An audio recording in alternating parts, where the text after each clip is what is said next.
Welcome to Making It Work. I'm Jimmy. If you're new here, we're going to spend a day in the shop. Just getting it open up so we can get started. Those of you that have been around a while, you know the deal. Got to prop open the back door so the wind can come through the shop and keep it under 100 degrees in there when the sun's up. It gets pretty hot here in Central Florida. Make no mistake. It hasn't been that bad this year. I probably should have said that. But it's been humid. It's only been like 90, 92, 94 a couple days. Nothing too crazy. So we're doing okay. Would be nice to have an air-conditioned shop though. Who knows? We'll put some clips in right here, what you can expect to see in today's video. That thing's nice, but then sometimes it blows on its own. Fast and furious, bro. You can see behind me, we've got a beautiful sunrise, nice clear sky. We don't have much of a chance of rain, I think 30% or so might get a little shower here or there, nothing big. After this weekend, we're supposed to be back in a 50% chances of rain, which is usually what we have. It rains almost every afternoon in August, but it's been kind of dry this week. I don't know how it is by you. Let me know in the comments. We're going to finish getting the shop open up. We're going to have a pretty good day, I got a feeling. It's been really slow, but I've been getting a couple of decent jobs every day, so my paycheck's not going to be terrible. So, of course, I haven't seen if payroll was submitted yet. I think there's some stuff going on with all that too. We'll see what happens. Hopefully I get a paycheck tomorrow at all. Let's finish getting this place open up, do our best to learn a thing or two, and have some fun. Stay tuned. Look at that big old cream puff F150, man. That thing's nice. It actually is a low mileage 2010 F150. It's only got 90,330 miles. It's like a brand new truck, basically. Pretty clean. I mean, it's a work truck. The guy's using it for lawn maintenance. All right, you, settle down. Settle down. Let's put this someplace safe. The key is messed up. That's one of the things we got to mess with. Ignition switch feels hard to turn a little bit. These are bad. It has like almost like a transmission assembly from the key to the ignition switch on the other side. There's like a piece in the middle that's cast aluminum, pop metal, kind of really cheap. And obviously the key's broken. That doesn't help. It makes it feel really hard to turn. Plus, maybe it is slightly hard to turn. That's what broke the key. I don't know. So anyway, we're gonna get this lawn maintenance truck in good shape, and the oil change is, I said 90,330. So it's about 3,000 miles overdue, which, you know, is to be expected. He just bought it a few weeks ago to use as a lawn service truck, and he wants a couple tires, a wheel alignment, check the brakes and front end, etc., etc. There's like glue all over. Yeah. Oh, sun pass circles. That's mandatory. Sun pass circles. So love rating is actually like a 6, but for a work truck, I probably should go 7 just to be a nice guy. Start the day off on a positive note. Let's get this thing on the lift, take a look around, prep it for an oil change. He said the blower motor wasn't working too, but it's been working for me, so I'm guessing the motor has an issue. We'll have to look at the connector.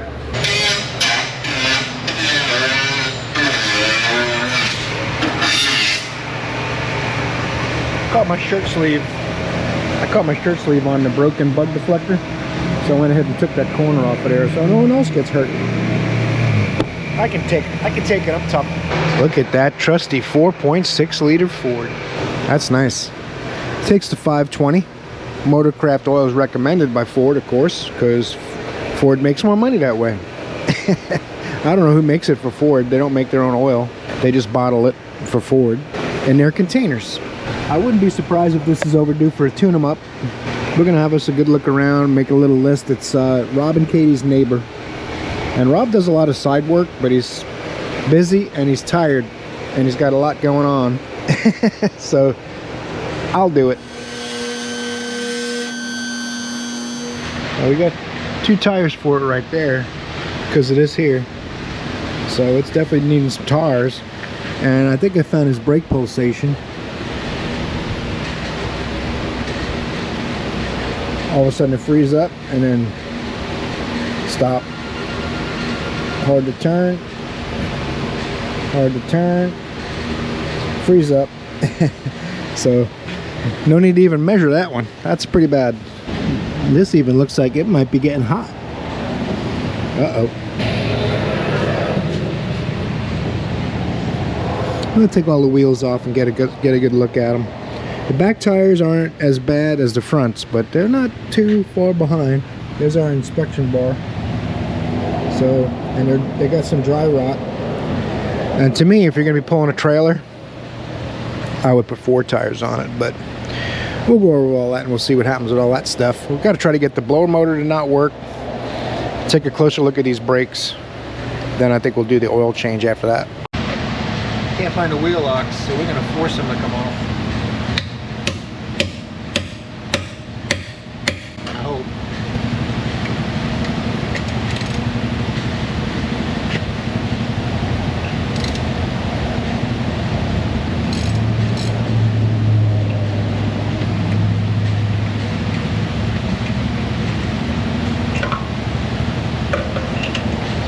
Gotta get my socket off of it. Thread it back on enough so it doesn't mess up the stud.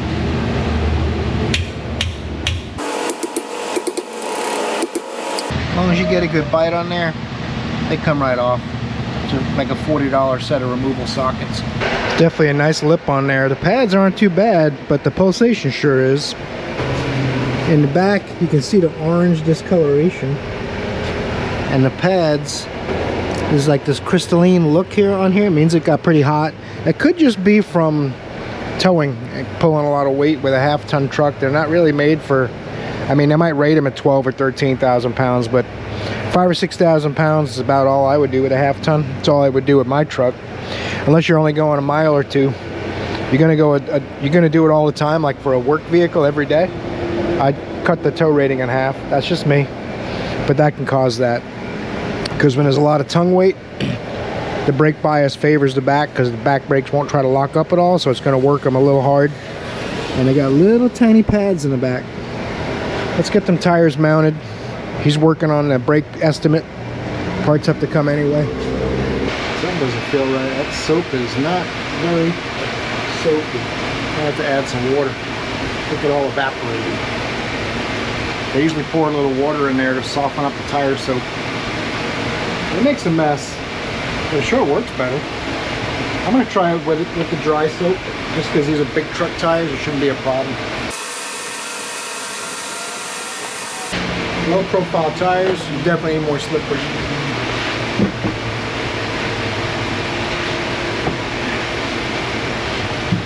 Sometimes you can pop the first bead on, easy, sometimes you can't.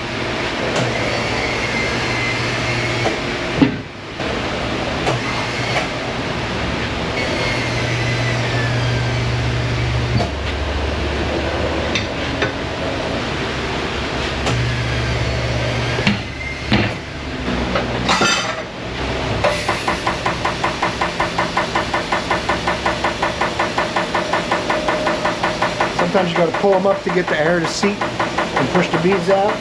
Sometimes you do it on your own.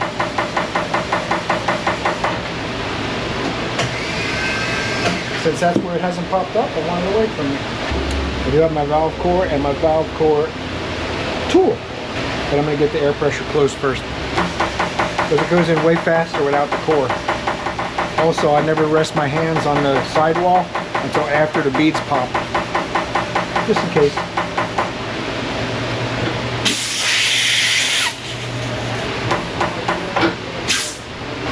Onto the balancer.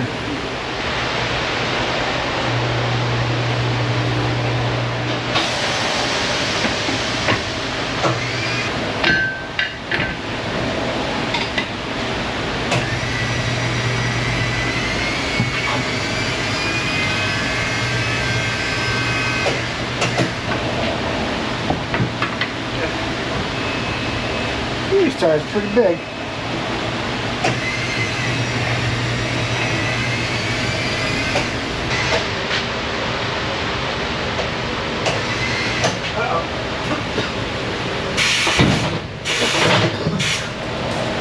Guys don't realize it hits.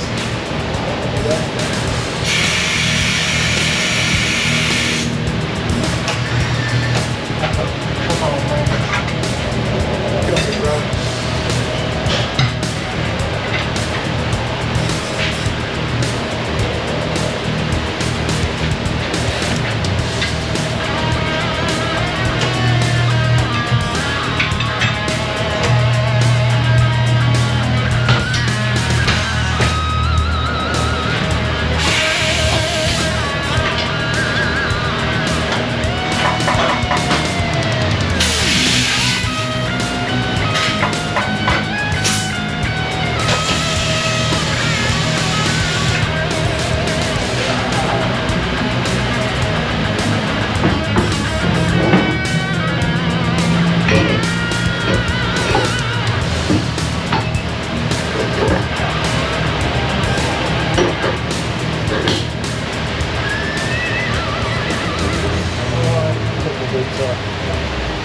big weight on that one. Sometimes I'll leave them on just to see what happens. And sometimes they come out 0 too, but that's an awful big one. I'm gonna leave that on there. And look how wobbly those tires are. Cooper, 375. That means it doesn't like the weights I left on. I don't know why I find it entertaining to try that, but it wants me to put weight here because I left weight here. 3.75. This is 1, 2, 3 ounces.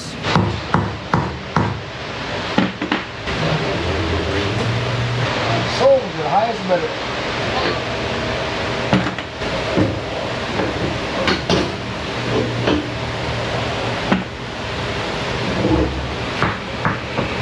Hopefully it won't be an issue on the road. We'll see. Worst case scenario, we got to swap them out for a different set under warranty. Pads and rotors. Pads aren't too bad, but we don't want to put new rotors on and reuse the old pads. So we're going to do some pads. They are about 20%, 25% worn anyway.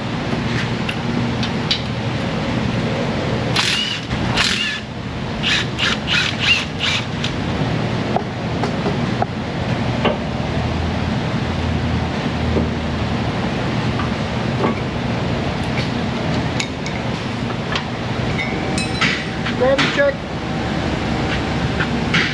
Haven't done one of them in a while. I've been so efficient with my grip. And these are pretty tight, the 21s.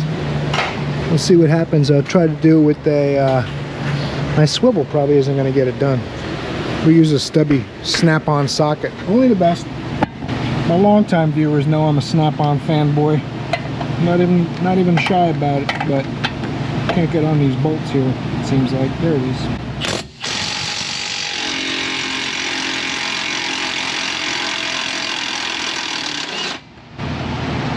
That's almost like a GM style thread lock on there. Red.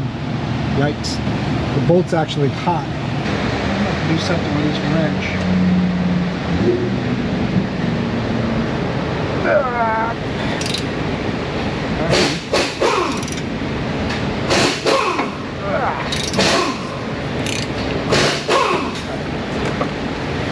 Maybe now it'll do it.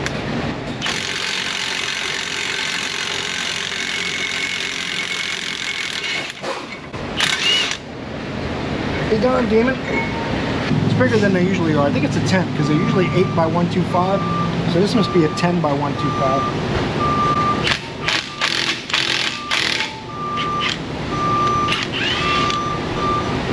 Sorry to everybody in Wisconsin and Massachusetts. My bad.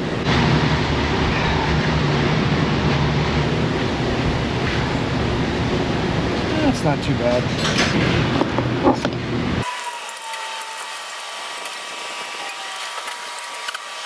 That'll work. Get these pistons back. Here's a dual piston dealio. I forget who makes it. Maybe if I cleaned it once in a while I could tell. It's probably OTC or something, I think.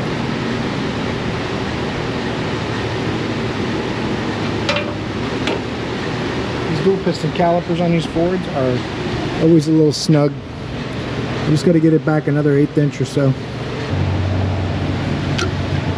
I think I'm gonna have to open the bleeder just to make it a little easier.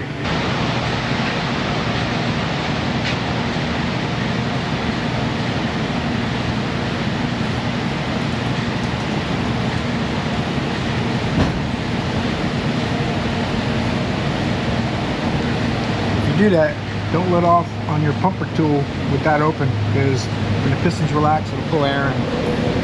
I will gravity bleed it a little bit once I put it all back together just to make sure.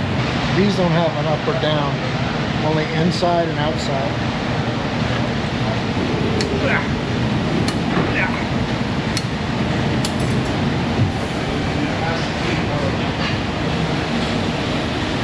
Pins are all greased up.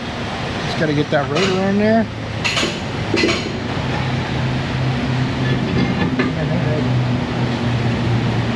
Jimmy, you don't know what you're doing. It's backwards. I know. Take it easy, internet. Take it easy. We're gonna be okay.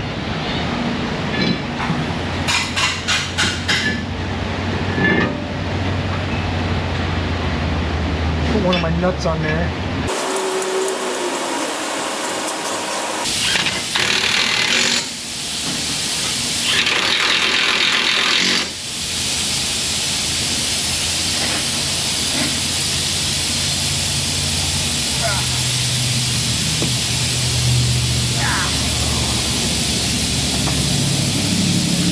Brake pads.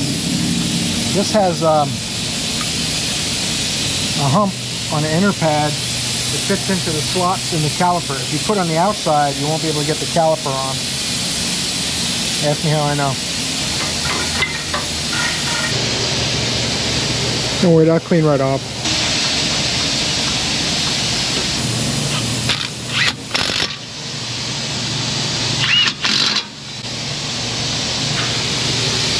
I can't fault them for that noise because the vacuum bleeder system, you have to use shop air so far. Till Milwaukee makes one that's electric. And make sure we didn't induce any air. Give that a second.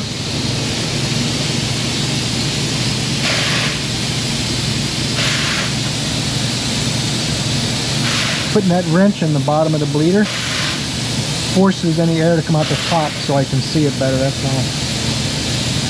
I was afraid of my 12 point, that's why I was using the socket to break it loose. But to tighten it will be good.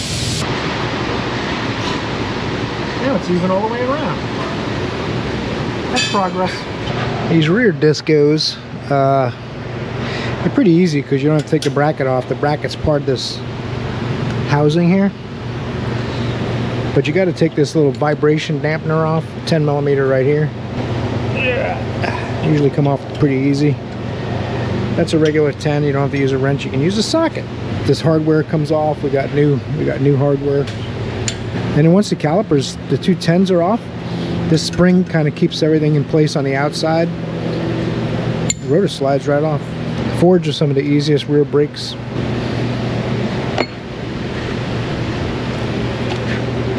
That's how like it is. Can't help myself.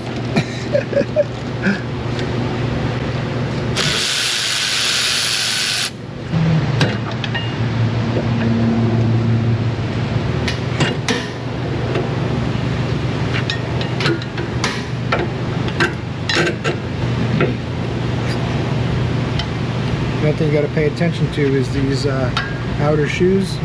Just makes it so you can't lift this side up first. You have to lift it up from that side.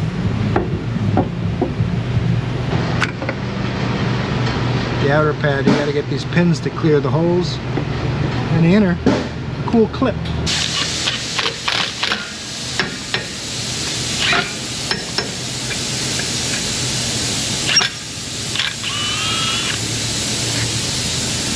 Put it down over there, will you?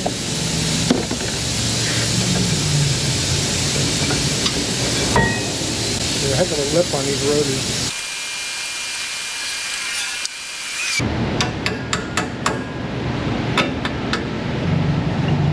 That kind of spins on there. That's alright.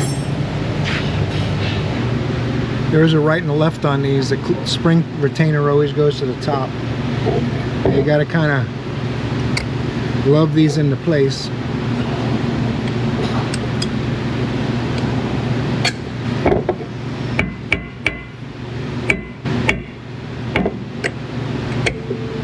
There you go. Watch your fingers. Don't pinch yourself. You gotta slide these apart to grease these. These are a little tricky because the rubber boot doesn't want to let you leave grease on the pin. So you can pull these out. What I'll do is I'll take my pocket screwdriver, make sure there's some grease in these bellows. So as this moves back and forth a little bit, it'll get lubricated. As you can see, it wipes all the grease right off. These are very well sealed, so a little bit of schmidgy in here, a little on the other side. Slide this back in. Now this is rusty, of course. You're going to replace it or clean it up on a wire wheel, but these are in great shape. 14-year-old truck's only got 90,000 miles. It's probably only its second brake job. And he, like I said earlier, he just bought this a couple weeks ago, so he wants to get it in good shape for working on landscaping stuff, towing trailers and stuff. You can see this is a little bit of a battle. Same thing on the other side.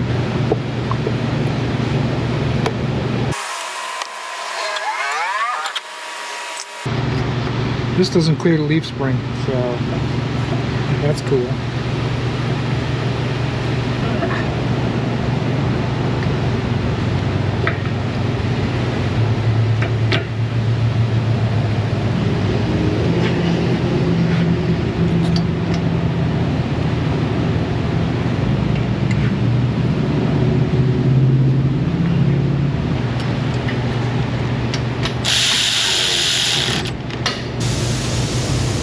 Little clip, everything is good. Alright, I'm going to do the oil change, and it's going to get a wheel alignment. We'll do it in the alignment rack once I get the tires on and torqued. I think I'm going to back it up, see if the blower motor's here. We'll pop the blower motor in. It's easier with it backed out from between the lift posts.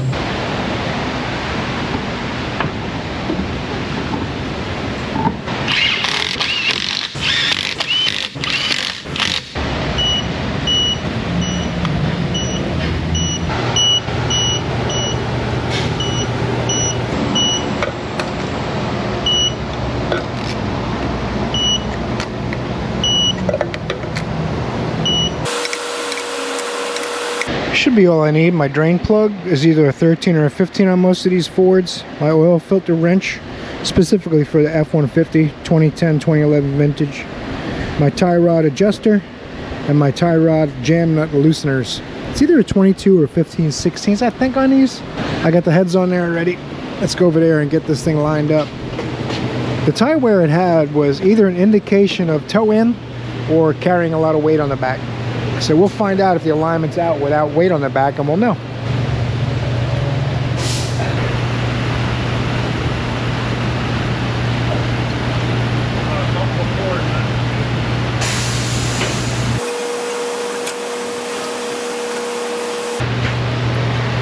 Got a little bit of toe in the right front, nothing too terrible though. Quick, easy alignment, I like those. 15 16ths, I think.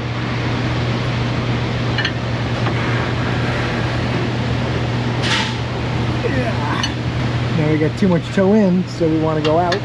That means longer since it's in front. It was at 0.32.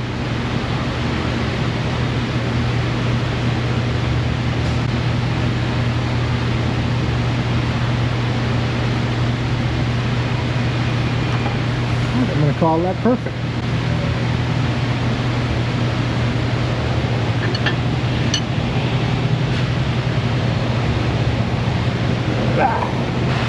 Look at that thing. That's how you earn a living. Now remember I said it's a 13 or a 15? Full disclosure, I had to go back to my toolbox. It's a 16. But that's alright. That alignment went so smooth, I don't even mind it. Oil's in pretty good shape. I wonder if the maintenance reminder wasn't reset. But since he just bought it, I know one thing. We'll change the oil and filter. We'll reset the reminder. We'll start from square one. Oil filter's hidden up here somewhere.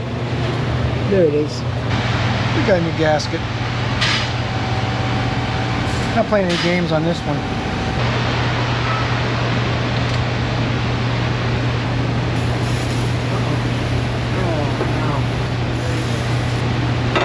I used one squirt too much on my rotors.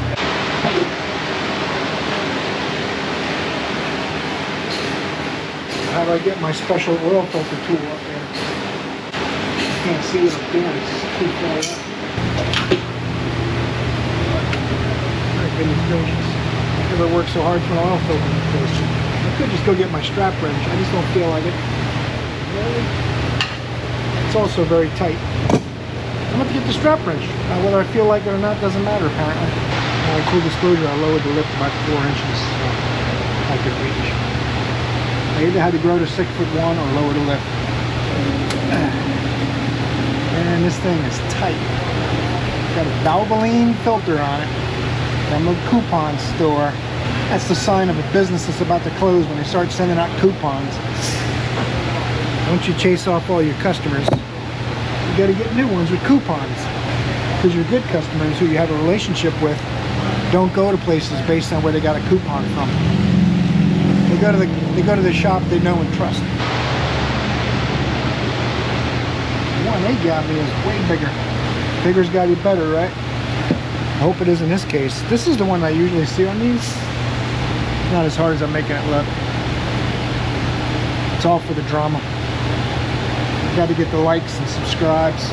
Got to have drama, apparently. You got to buy a total. What was the one he had yesterday, I saw? He bought a totaled Hellcat or something like that. Hoovy. It's like, I hate when they do it too. There's like 6 or 8 YouTube channels that pop up in my feed all the time, and it's just nothing but chaos and disaster, and look at the problem Toyota's having today or something.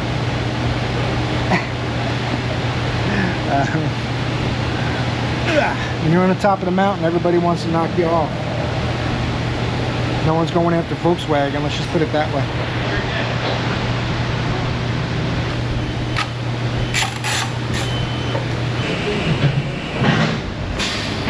.520 synthetic dinosaur blood from synthetic dinosaurs, silly. What do you mean, where's synthetic dinosaur blood come from? Genetically modified dinosaurs. Just like chicken and stuff you buy in the grocery store. Almost in. And this funnel so far has been great, if anyone wonders. Fits everything I've tried to use it on.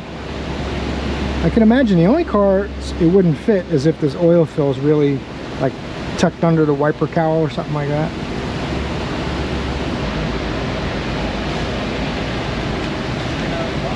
Put the first gallon of washer fluid in. Let's see if it takes a second. I don't think it will. Oh, there it is. Getting worried there. I had to look underneath to make sure it was going out the bottom. It's almost lunchtime, man. Front and rear brakes, alignment, oil change, 2 tires. We got a locksmith coming. We're gonna make him a key. It does feel like there's something weird with the lock cylinder. Sometimes when you crank it and let up, it doesn't quite go back to run. It kind of jams in between, like something's going on in the assembly. But we're gonna let him make us a new key first, and then we'll figure it out. I got a sticker on it. I got washer fluid in it. I just gotta reset the maintenance reminder. We'll figure that out. It's either going to be in these steering wheel buttons or this button or something. Oh, it's mad about the door. Some of these Fords can't get past the door. Hold reset for system check. Let's see. Let's try it again. Go a little slower. Hold reset for setup menu.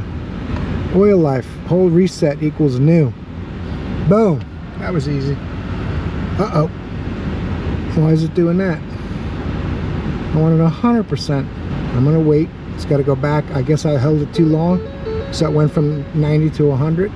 Oh my goodness, why did that become hard? I thought we nailed it.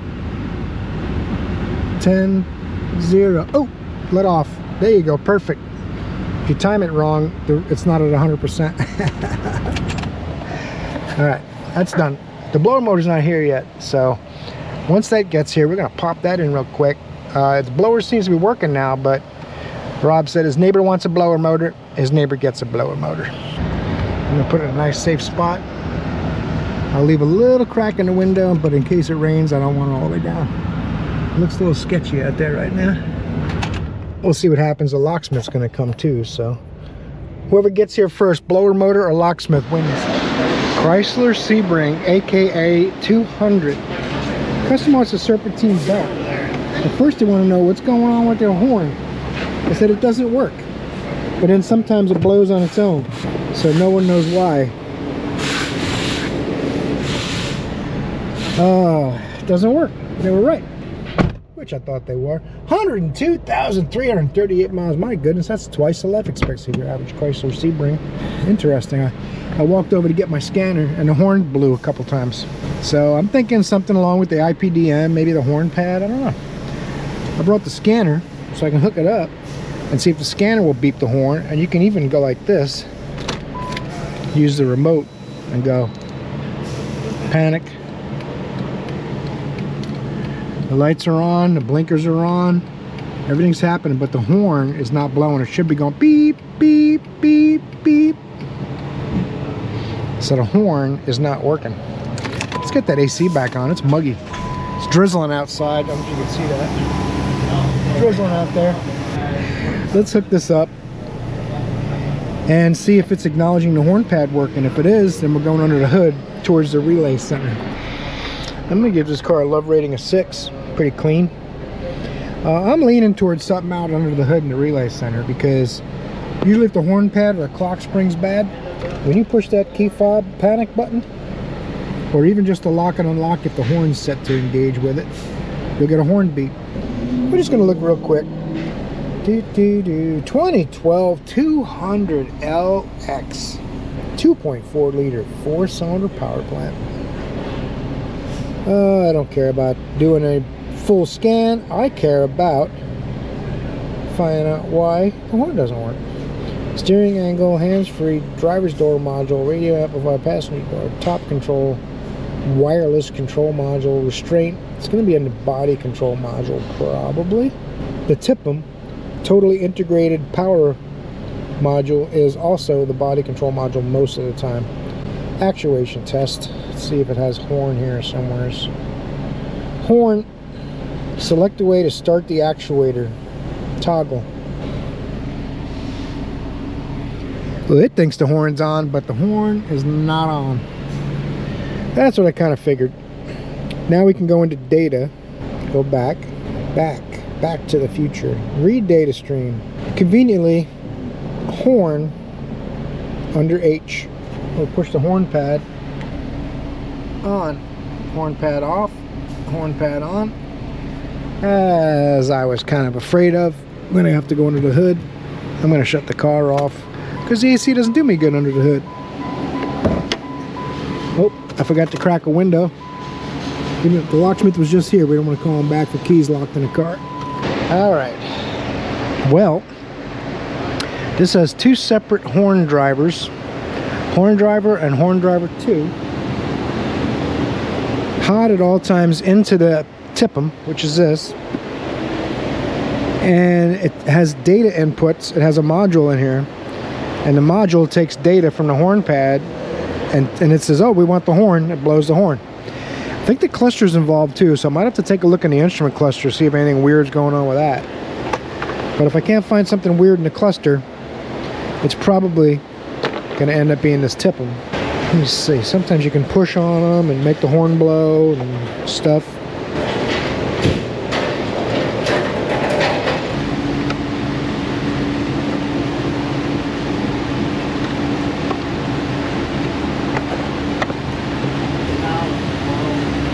Might have been cool if I squeezed it and the horn blew. But alas, oh, something's happening. Oh, there it is. See what I'm doing there?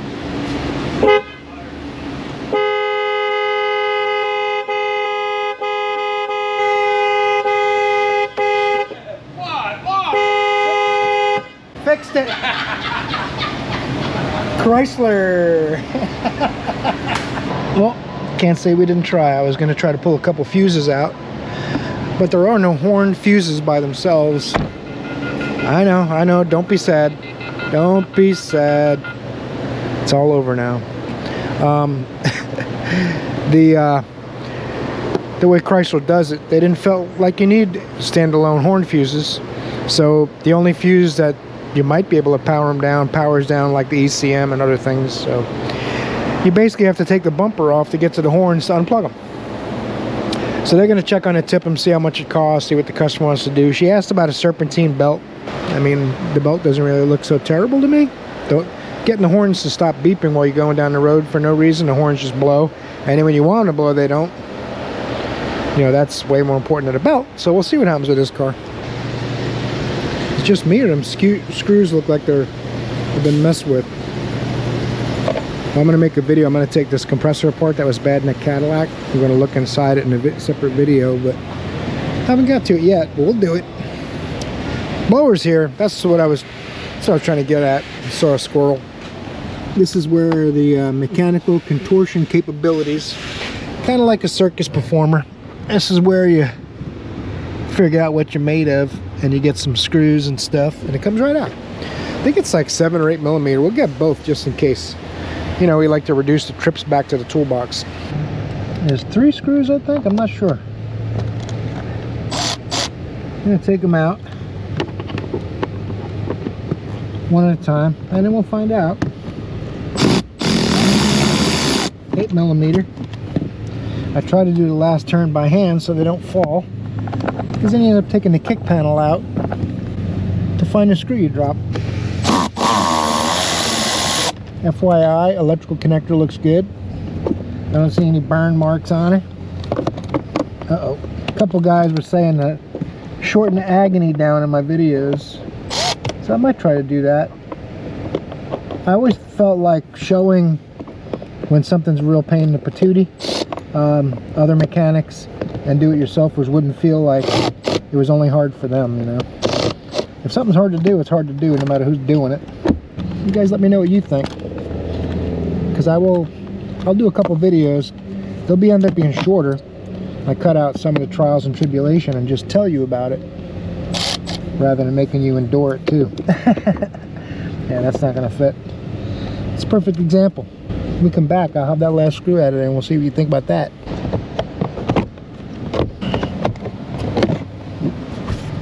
There it is.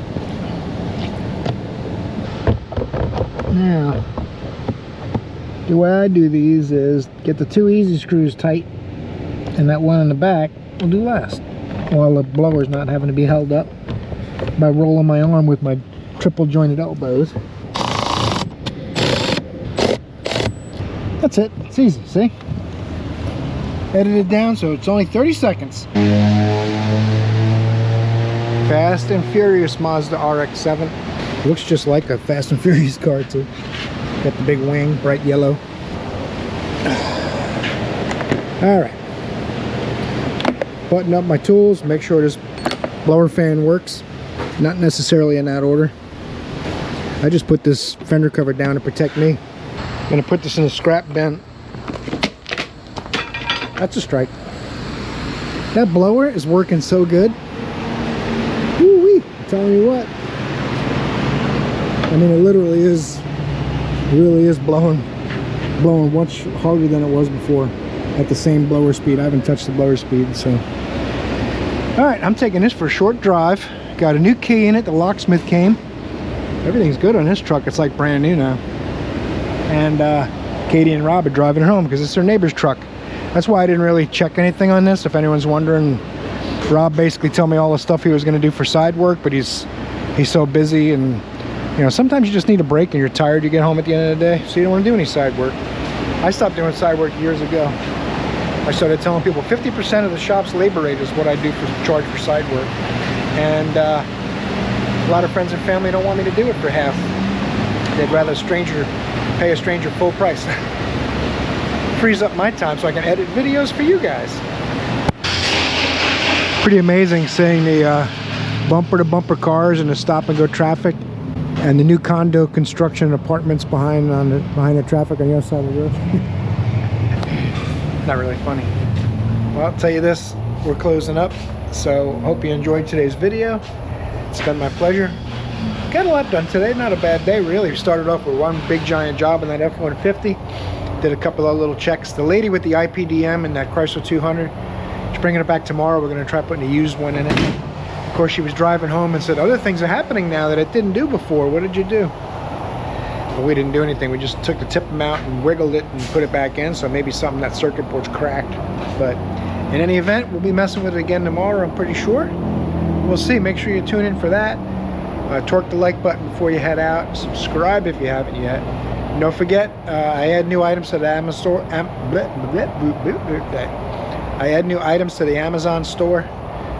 Just about every weekend I try to add at least a few things, so it's always something to check out in there. Hope I see you in the next video, because you're awesome.